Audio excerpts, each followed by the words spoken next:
জাতিসংঘে ডক্টর ইউনূসের ভাষণ আজ তুলে ধরবেন জুলাই বিপ্লব ও সংস্কার কার্যক্রম সহ বাংলাদেশের সার্বিক পরিস্থিতি।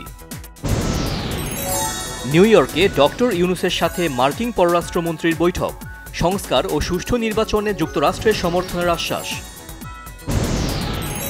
টালবাহানা না করে তারেক রহমানের সব মামলা প্রত্যাহার করে তাকে দেশে ফেরার ব্যবস্থা করার দাবি মির্জা ফখরুল ইসলাম আলমগীরের।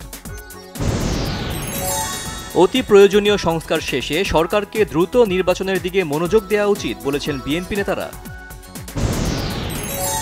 গণবিপ্লবে শহীদদের চেতনা ধারণ করে গণতান্ত্রিক বাংলাদেশ গঠন করতে হবে মন্তব্য সালাহ উদ্দিন আহমেদের।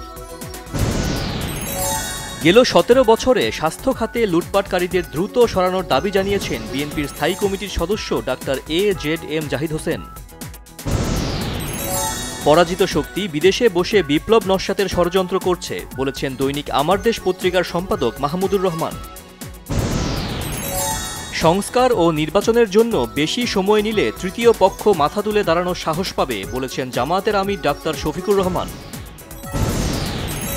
মুন্সিগঞ্জের প্রত্নতত্ত্ব নিদর্শনগুলোকে বিশ্ব ঐতিহ্যের অংশ হিসেবে অন্তর্ভুক্তির চেষ্টা চলছে জানালেন উপদেষ্টা আসিফ নজরুল। ভারতের মহারাষ্ট্রে মহানবীকে নিয়ে কটূক্তির প্রতিবাদে সারা দেশে বিভিন্ন সংগঠন ও সাধারণ মানুষের বিক্ষোভ। শেখ হাসিনার সরকার 29 কোটি টাকা খরচ করে মাস্টার প্ল্যান তৈরি করলেও খুঁড়িয়ে চলছে পর্যটনের অগ্রগতি। চট্টগ্রামে আলাদা ধর্ষণ মামলার 2 আসামিকে গ্রেফতার করেছে র্যাব। সারা দেশে টানা কয়েকদিনের বৃষ্টির পর তাপমাত্রা বৃদ্ধির আভাস, আগামী 2-1 দিনও বৃষ্টি হতে পারে। নিত্যপণ্যের বাজারে অস্থিরতা কমছেই না, 2 সপ্তাহের ব্যবধানে মুরগির দাম বেড়েছে কেজিতে 30 টাকা। ভারতের বিহারে সন্তানের মঙ্গল কামনায় জীবিত পুত্রিকা রীতি পালন করতে গিয়ে পানিতে ডুবে 40 শিশুসহ অন্তত 46 জনের মৃত্যু। যুদ্ধবিরতির আহ্বান উপেক্ষা করে ইসরায়েলি বাহিনী লেবাননে হামলার তীব্রতা বাড়ানোয় 700 ছাড়িয়েছে নিহতের সংখ্যা। হ্যারিকেন হেলেনের আঘাতে লণ্ডভণ্ড যুক্তরাষ্ট্রের ফ্লোরিডা উপকূলীয় এলাকা, জরুরি অবস্থা জারি।